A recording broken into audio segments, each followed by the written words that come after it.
चलिए बुलेटिन की शुरुआत करते हैं आज की बड़ी खबर के साथ। लोकसभा में anti paper leak bill pass हो चुका है। भारी हंगामे के बीच ध्वनि मत से ये बिल पास कराया गया। इस बिल पर 2 दिन चर्चा की गई और इसके बाद केंद्रीय मंत्री जितेंद्र सिंह ने बिल पर चर्चा का जवाब दिया और फिर इसे पारित किया जाए और इसके लिए पेशकश की गई। इस बीच दोनों सदनों में जमकर हंगामे और नारेबाजी का नजारा भी देखने को मिला। स्पीकर ने लोकसभा कल सुबह 11 बजे तक स्थगित कर दी है।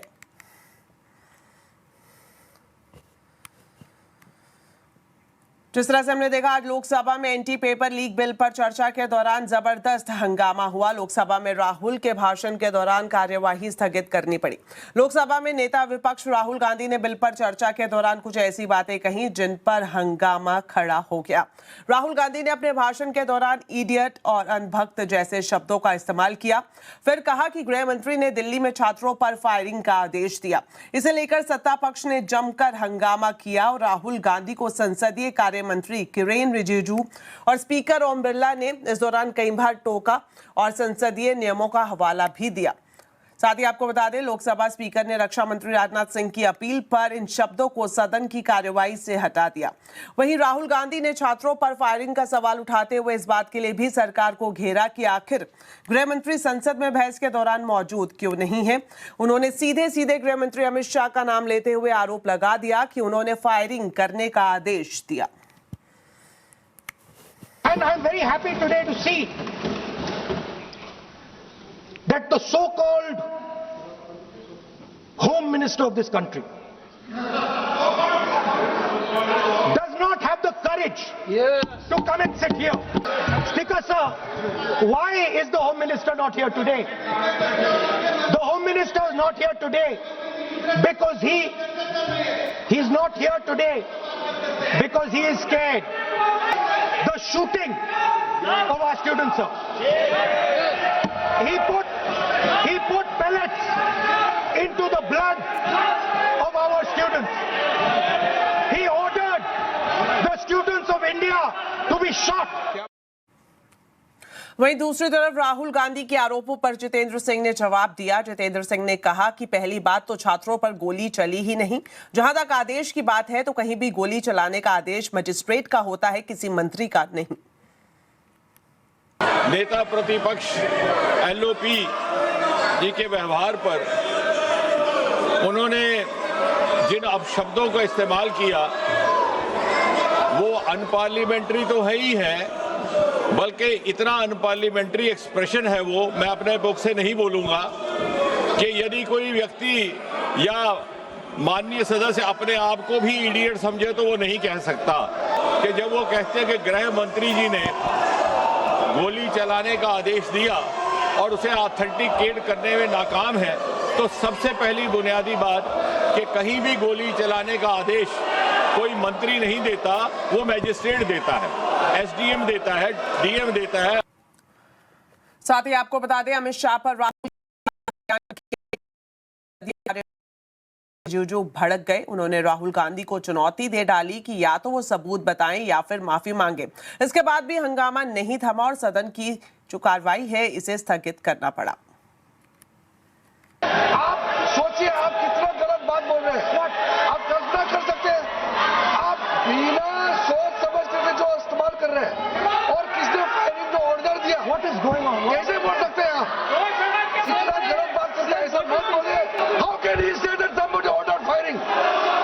You can make statement outside in the house, you can not make that statement. It is a serious allegation, it is a breach of his own position and privilege. This is not proper.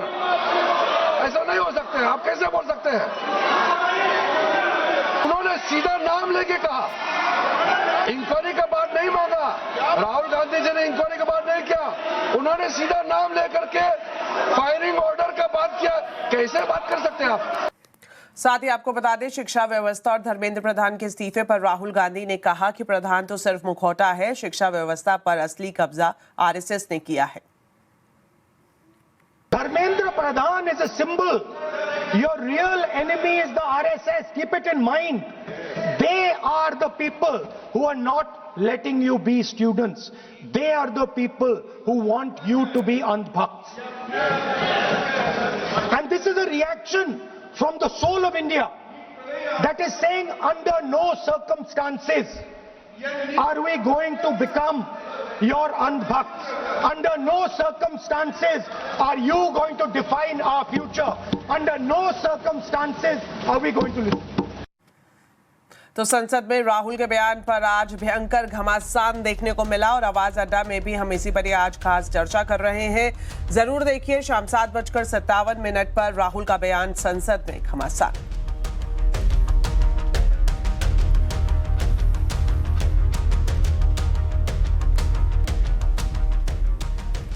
वहीं कांग्रेस सांसद प्रियंका गांधी ने सदन की कार्रवाई से उनके बयान के शब्दों को हटाने पर सवाल उठाए हैं, जिस पर केंद्रीय मंत्री किरेन रिजिजू ने कहा कि विपक्ष चर्चा की जगह राजनीति कर रहा है।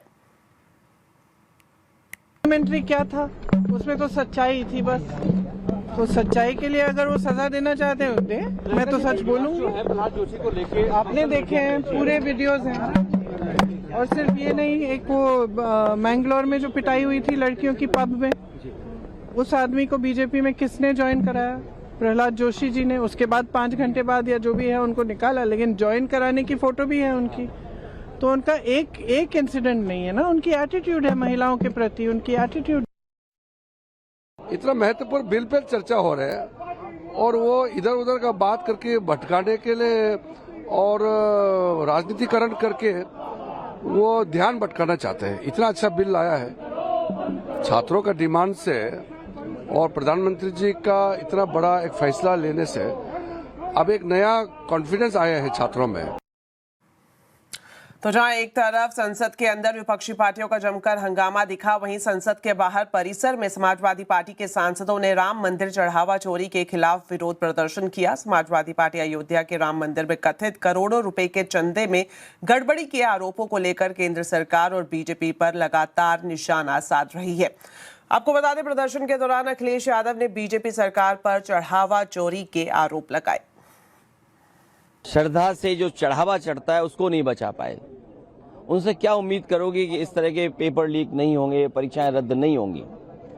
संदेश साफ है, जो श्रद्धा के साथ खिलवाड़ कर सकते हैं वो हमारे युवा नौजवानों के भविष्य के साथ भी खिलवाड़ कर रहे हैं। बढ़ते हैं आगे और आपको बता दें, आम आदमी पार्टी के राष्ट्रीय संयोजक अरविंद केजरीवाल ने मोदी सरकार पर ऑटो कंपनियों को धमकाने का आरोप लगाया है। केजरीवाल ने कहा कि ऑटो कंपनियां E20 के बारे में कुछ भी बोल नहीं रही है क्योंकि उन्हें डराया गया है। सरकार जबरदस्ती E20 पेट्रोल थोप रही है। 9 कंपनियों के अधिकारियों के साथ फोन पे मेरी लंबी बातचीत हुई पर्सनली। उन्होंने कहा, सर मोदी सरकार खुलेआम धमकी दे रही है। बोले जी, सच्चाई टेक्निकली इंजीनियरिंग के पॉइंट ऑफ व्यू से सच्चाई ये है कि अगर आप 2023 के व्हीकल्स के ऊपर अगर आप E20 इस्तेमाल करते हो तो व्हीकल खराब होगा, इंजन खराब होगा, फ्यूल ट्रांस सिस्टम खराब होगा, माइलेज भी ड्रॉप करेगी। ये सच्चाई है। लेकिन हमें धमकी दी गई है मोदी सरकार के द्वारा कि अगर तुमने ये कहा, अगर तुमने पब्लिकली ये कहा जनता के बीच में, तो फिर देख लो खैर नहीं है, तुम्हारा प्लांट बंद करा देंगे, ईडी की रेड करा देंगे, इनकम टैक्स की रेड करा देंगे, सीबीआई की रेड करा देंगे, तुम्हारी कंपनी बंद करा देंगे। डिजिटल अरेस्ट और डीप फेक से निपटने के लिए सरकार नया कानून ला सकती है। सरकार ने सुप्रीम कोर्ट में ये जानकारी दी है और साथ ही ये भी बताया गया है कि संसद के इसी सत्र में ही ये बिल लाया जा सकता है। पूरी खबर बता रहे हैं संवाददाता Aseem Manchanda. Supreme court digital arrest से जुड़े एक मामले की सुनवाई कर रहा था। इस दौरान सुप्रीम कोर्ट ने कड़ी टिप्पणी की। सुप्रीम कोर्ट ने कहा, डिजिटल अरेस्ट एक घिनौना अपराध है, इसके जरिए बुजुर्गों को अपना शिकार बनाया जा रहा। डिजिटल अरेस्ट में काफी सारे एलिमेंट शामिल हैं। डिजिटल अरेस्ट के अंदर रोबरी के साथ साथ एक्सटॉर्शन और उसके साथ साथ ऑर्गेनाइज क्राइम का भी एंगल शामिल है। सुप्रीम कोर्ट ने कहा कि हमें लगता है कि जो मौजूदा कानून है वो इससे निपटने में सक्षम नहीं है, तो इसके लिए एक नया कानून लाए जाने की जरूरत है। तो इस पर सरकार ने कहा कि सरकार इसके ऊपर विचार कर रही है। डिजिटल अरेस्ट के ऊपर एक नया कानून सरकार, जिस पर काफी विचार विमर्श चल रहा है और बहुत जल्दी इसको मॉनसून सेशन के अंदर ही इसको पार्लियामेंट के अंदर लाया जा सकता है। खासतौर पर सुप्रीम कोर्ट ने कहा कि इसके जरिए बहुत सारे लोगों को शिकार बनाया जा रहा है, तो इसके अंदर बेल जो हाई कोर्ट्स है वो भी सुनिश्चित करे कि इसके अंदर बेल आसानी से ना मिले, सिर्फ चुनिंदा मामलों के अंदर ही बेल मिले और इसके साथ साथ जो अगर डिजिटल अरेस्ट में शामिल व्यक्ति है उसकी संपत्ति को भी जब्त किया जाए। तो सरकार ने भी कहा कि इस मामले में हम बहुत जल्दी कानून बनाने की तैयारी कर रहे हैं और बहुत जल्दी इसको लेकर के बिल पार्लियामेंट सेशन के अंदर आ सकता है। चलिए अब आपको दिखाते हैं एविएशन सेक्टर से जुड़ी सीएनबीसी आवाज की एक्सक्लूसिव खबर। एयरपोर्ट इंफ्रा एविएशन कारोबार में बड़े सुधार की तैयारी की जा रही है। सीएनबीसी आवाज को मिली एक्सक्लूसिव जानकारी के मुताबिक नीति आयोग के मेंबर राजीव गौबा की अगुवाई में बनी हाई लेवल कमेटी ने एयरपोर्ट ऑपरेटर के लिए टैरिफ तय करने की मौजूदा शर्तों में ढील देने की सिफारिश की है। इस एक्सक्लूसिव खबर पर पूरी जानकारी के लिए अब सीधा जुड़ते हैं हमारे वरिष्ठ सहयोगी लक्ष्मण रॉय से। तो लक्ष्मण जी, एविएशन सेक्टर के लिए कौन से बड़े बदलाव है जिसकी तैयारी सरकार कर रही है? देखिए, जब हम हवाई सफ़र करते हैं तो आपके हमारे टिकट में कई सारे चार्जेस जुड़े रहते हैं और जब एयरपोर्ट पे जाते हैं तो कई सारी दुकानें आपको दिख रही होती हैं। तो इन सब से जुड़े जो कायदे कानून हैं, इनसे जुड़े जो चार्जेस होते हैं, वो सब तय करने के जो नियम है, कायदे कानून है, शर्त हैं, उसमें बड़े बदलाव की सिफारिश की है हाई लेवल कमेटी ने, जो कि नीति आयोग के मेंबर राजीव गौबा की अगुवाई में बनी थी।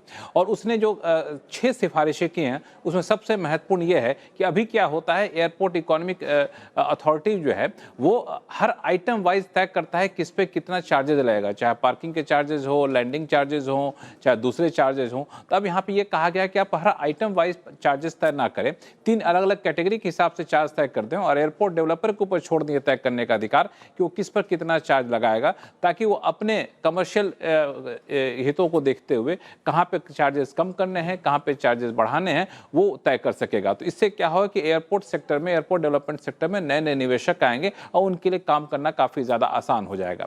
इतना ही नहीं, जितने भी होटल, जितने भी एयरपोर्ट के अंदर जितने भी दुकानें आप देख रहे होते हैं, हर दुकान वाले को अलग अलग परमिशन लेना पड़ता है, मंजूरी लेनी पड़ती है एयरपोर्ट के अथॉरिटी, सिक्योरिटी अथॉरिटी से। तो यहाँ भी कहा गया है कि हर दुकान को अलग अलग मंजूरी लेने की व्यवस्था ना की जाए, दरअसल पूरे फ्लोर को एक मंजूरी दे दी जाए, फ्लोर प्लान को मंजूरी दे दी जाए और फिर एयरपोर्ट डेवलपर जो वो तय करे किसकी दुकान कितनी बड़ी होगी, कितनी छोटी होगी, किसके चार्जेस कितने ज़्यादा होंगे। इससे भी एयरपोर्ट सेक्टर में ज़्यादा निवेश आएगा, काम करना ज़्यादा आसान होगा। इतना ही नहीं, एयरपोर्ट के बाहर जो बिल्डिंगें बनती हैं तय क्षेत्र के दायरे में, तो उसकी हाइट कितनी है इसके लिए मंजूरी लेनी पड़ती है कि उस हाइट के अंदर है, आप देख लीजिए आकर के। इसमें साल 1.5 साल समय लग जाते हैं, तो इसके लिए ऑटोमेटेड लाइसेंसिंग और मंजूरी लेने की प्रक्रिया की सिफारिश की गई। तो ऐसे कई सारे सिफारिश की गई है ताकि एविएशन सेक्टर में नए नए निवेश आ सके, कारोबार करना आसान हो सके। जी लक्ष्मण जी, आप हमारे साथ बने रहें, आपके पास दोबारा लौटेंगे दूसरी खबर के लिए। इस बीच हवाई किराए से जुड़ी एक और खबर आपको बता दें। सामान्य हालात में हवाई किराए में सरकार दखल देने और एयरलाइंस के डायनामिक एयरफेयर पर रेगुलेशन पर विचार करने के पक्ष में नहीं है। सूत्रों के मुताबिक केवल विशेष परिस्थितियों में ही सरकार एयरफेयर पर कैप लगा सकती है। इस खबर पर पूरी जानकारी दे रहे हैं रोहन सिंह। जी, जो सूत्र में बता रहे हैं, सरकार सामान्य हालत में हवाई किरायों की बढ़ोतरी में किसी तरह का दखल देने के पक्ष में नहीं है।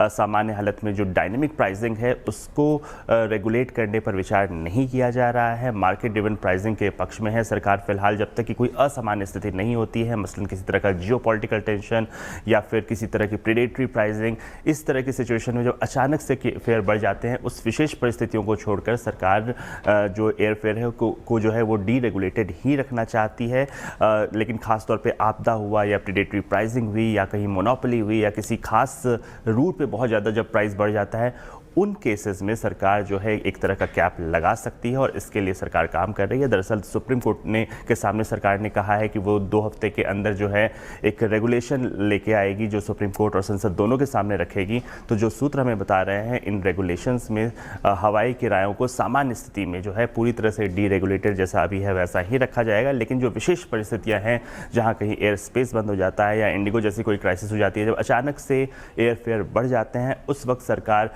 जो अपर लिमिट है या जो लोअर लिमिट है उसे तय कर सकती है और इसके लिए रेगुलेशन जो है वो बनाए जाएंगे। और ख़ास तौर पे कुछ रूट्स में या तो त्योहारों के समय में या किसी और ख़ास परिस्थितियों में जब बेतहाशा वृद्धि हो जाती है किसी रूट्स में, तो उस हालत में भी सरकार जो है दखल दे सकती है, इसकी व्यवस्था की जाएगी। दरअसल सरकार का एक टैरिफ मॉनिटरिंग यूनिट है जिसे मजबूत बनाया जा रहा है और अगर किसी भी एक रूट पे एक सीमा से ज़्यादा किराए बढ़ते हैं तो उसमें अलर्ट तुरंत जारी हो जाएगा और सरकार इस मामले में एयरलाइन को जो है किराए कम करने के लिए कह सकती है। लेकिन इसके अलावा जो टैरिफ है, जो एयरफेयर है, उसे सरकार डीरेगुलेटेड रखने के पक्ष में है।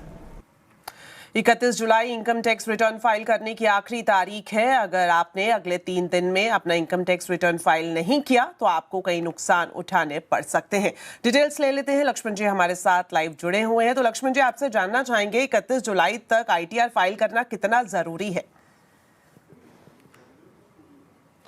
31 जुलाई तक ITR फाइल करना बेहद ज़रूरी है, क्योंकि 31 जुलाई के बाद अगर आपने इनकम टैक्स रिटर्न अपना फाइल किया है तो आपको 5,000 रुपये लेट फी देनी पड़ेगी। सिर्फ 5,000 रुपये लेट फी नहीं देनी पड़ेगी, बल्कि इसके अलावा आपको कई सारे नुकसान होंगे। मिसाल के तौर पर अगर आपको अभी कोई कैपिटल लॉस हुआ है, शेयर बेचने से नुकसान हुआ है, प्रॉपर्टी बेचने से नुकसान हुआ, तो आमतौर पर टैक्स बचाने के लिए लोग क्या करते हैं, इस नुकसान को कैरी फॉरवर्ड करते हैं अगले साल के लिए, ताकि अगले साल जब कभी फायदा होगा उस पर जब टैक्स लगेगा तो इस नुकसान का हवाला देकर अपना हम टैक्स की देनदारी कम कर लेंगे। लेकिन अगर आपने 31 जुलाई तक रिटर्न फाइल नहीं किया तो 31 जुलाई के बाद लेट फी के देकर के रिटर्न फाइल करेंगे तो भी आप इस लॉस को कैरी फॉरवर्ड नहीं कर सकेंगे।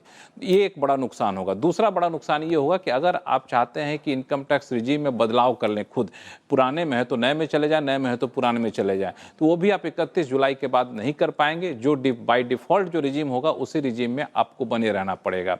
31 जुलाई के बाद आप 5,000 रुपये दे करके 31 दिसंबर तक अपना रिटर्न फाइल कर सकते हैं। हाँ, अगर आपको सैलरी के अलावा बिजनेस से आमदनी है, जैसे फ्यूचर एंड ऑप्शन की ट्रेडिंग से आपको आमदनी हो रही है, चाहे इंट्राडे ट्रेडिंग से आमदनी हो रही है, ऐसे बिजनेस से कोई आमदनी है, तब आपके लिए इनकम टैक्स रिटर्न फाइल करने की तारीख 31 जुलाई नहीं 31 अगस्त है। इतना ही नहीं, अगर आपको लगता है कि अभी 31 जुलाई तक कैसे फाइल करें, हमारे पास दस्तावेज पूरे नहीं है, तो आपके पास एक उपाय है, बहुत ही सटीक टिप्स है। जो भी दस्तावेज है, जो भी जानकारी है, उसके आधार पर अपना रिटर्न फाइल कर दीजिए और फिर 31 जुलाई के बाद आप उसको 31 दिसंबर तक रिवाइज कर सकते हैं। रिवाइज करने पर आपको जो नुकसान मैंने बताया वो नुकसान नहीं होगा। बता दूं, उसको रिवाइज रिटर्न कहते हैं, उससे पहले वाले में बिलेटेड रिटर्न कहते हैं। तो ये एक फायदा होगा। तो जो भी जैसे भी हो, डॉक्यूमेंट हो, फॉर्म 60 में दिक्कत दिख रही हो, डॉक्यूमेंट न आ पा रहे हो, सब कुछ छोड़िए फिलहाल, तो आप तुरंत 31 जुलाई तक अपना रिटर्न फाइल करिए। जी, बहुत बहुत शुक्रिया लक्ष्मण जी दोनों खबरों पर जानकारी देने के लिए। अब बात करते हैं शेयर बाजार की। अगस्त सीरीज की शुरुआत शेयर बाजार के लिए शानदार रही। बाजार में चौतरफा खरीदारी देखने को मिली। मजबूत खरीदारी के दम पर बाजार पूरे दिन हरे निशान में कारोबार करता रहा। सेंसेक्स निफ्टी अच्छी बढ़त के साथ बंद हुए। बाजार का पूरा अपडेट बता रही है रक्षा रावत। 2 वीकली एक्सपायरीज के बीच का सैंडविच सेशन और अगस्त सीरीज की शुरुआत आज से हुई। काफी दमदार शुरुआत हुई, चारों तरफ हमें हरियाली देखने को मिली। अगर क्लोजिंग लेवल्स की बात करें तो यहाँ पर निफ्टी और सेंसेक्स करीब करीब 1% के गेन्स के साथ क्लोजिंग हुई है। निफ्टी बैंक की बात करें तो यहाँ पर भी अच्छी तेजी आज के सत्र में देखने को मिली और करीब करीब 450 अंकों की बढ़त के साथ क्लोजिंग हुई है। मिड कैप और स्मॉल कैप यहाँ पर भी आज अच्छी खासी खरीदारी देखने को मिली और इन्होंने भी आज बाजार का साथ अच्छे से दिया। सेक्टोरियल पिक्चर की बात करें तो यहाँ पर इंडिया विक्स में गिरावट आई और आईटी ने आज भी तूफान मचाया है। आज भी खरीदारी देखने को मिली और इसके अलावा मेटल सेक्टर में भी अच्छे खासे गेंस दिखाई दिए। अगर आज के कंट्रीब्यूटर्स की बात करें, यानी निफ्टी 50 में बढ़ने वाले शेयर्स की बात करें तो यहाँ पर जियो फाइनेंशियल में काफी अच्छे गेंस दिखाई दिए। 5% से ज्यादा की तेजी के साथ ये शेयर बंद हुआ है। इसके अलावा एफएमसीजी काउंटर HUL यहाँ पर अच्छी खासी खरीदारी देखने को मिली और आईटी पैक से इन्फोसिस यहाँ पर भी अच्छे खासे गेंस हमें देखने को मिले।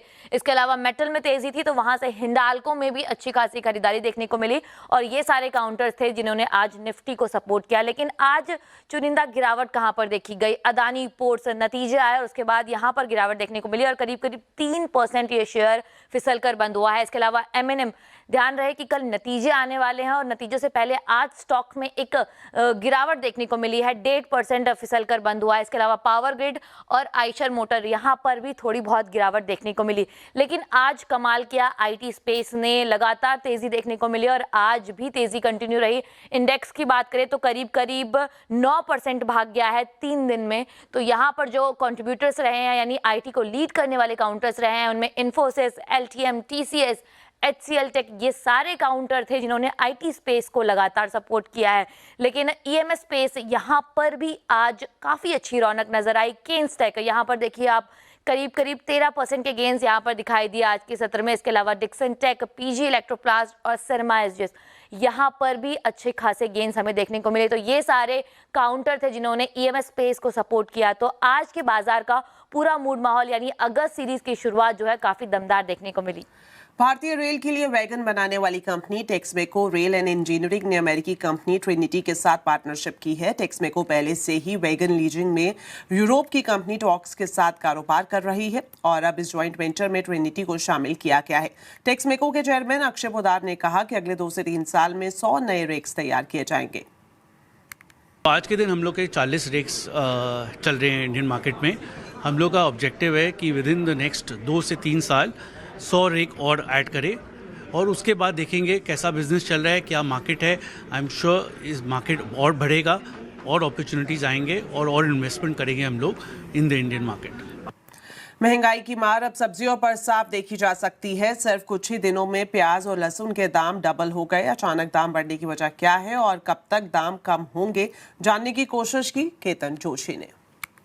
सिर्फ 15 से 20 दिन में ही प्याज के दाम जहां पर 20 रुपये 25 रुपये था वो बढ़कर 40 से 50 रुपये यानी कि डबल। जबकि लहसुन हर एक घर में इस्तेमाल होता है, उनके दाम जहां 200-250 रुपये थे वो बढ़कर अभी 400 से 500 रुपये प्रति किलो तक पहुंच गए हैं, सिर्फ और सिर्फ 1 महीने से कम समय में। इनके अलावा भी जो ग्रीन वेजिटेबल है उसमें तो 10-15% की बढ़ोतरी होती ही होती है। आइए इस वक्त हम रिटेल मार्केट में हैं और यहाँ एक व्यापारी से पूछते हैं, आप यहाँ प्याज और लहसुन बेचते हैं, सबसे पहले ये बताइए कि इतना ज्यादा दाम सिर्फ 20 दिन में बढ़ने का क्या कारण है? अभी भारी बारिश के हिसाब से प्याज और लहसुन की आमदनी कम आती है और दिवाली के बाद प्याज और लहसुन का भाव उतरेगा। तो तब तक ये दाम बढ़े हुए ही रहेंगे? दाम बढ़े रहेंगे, दाम यही रहेंगे, यही उससे बढ़ेगी, कम नहीं होगा, बढ़त होगी। तो अभी भी जो दाम है उनमें बढ़ोतरी हो सकती है, लेकिन गिरने के आसार काफी कम है, क्योंकि इतनी भारी बारिश के चलते जो आवक होनी चाहिए वो नहीं हो रही है। काफी सारा क्रॉप है वो अलग अलग राज्यों में फेल भी हो गया, तो दिवाली तक दाम इसी तरह से बढ़े रहेंगे। केतन जोशी, अहमदाबाद। अब आपको बताते हैं आज के कंज्यूमर अड्डा के टॉपिक के बारे में। हाल ही के दिनों में फसाई और स्टेट एफडीएज ने फूड आउटलेट्स के खिलाफ मोर्चा खोल रखा है और बड़े बड़े ब्रांड के फूड लाइसेंस कैंसिल भी किए जा रहे हैं। क्या है हमारे फूड बिजनेसेस का असली चेहरा, आपको बताएंगे आज कंज्यूमर अड्डा में शाम 5:57 पर। जरूर देखिए। खाने का कारोबार भरोसा का भंडार। बात कॉमनवेल्थ गेम्स की। ग्लासगो में चल रहे कॉमनवेल्थ गेम्स में भारत शानदार प्रदर्शन कर रहा है। 5वें दिन भारत की झोली में 2 सिल्वर मेडल आए। गुलवीर सिंह पुरुषों की 10,000 मीटर रेस में मेडल हासिल करने वाले पहले भारतीय बन गए हैं। उन्होंने 10,000 मीटर रेस में सिल्वर मेडल जीता।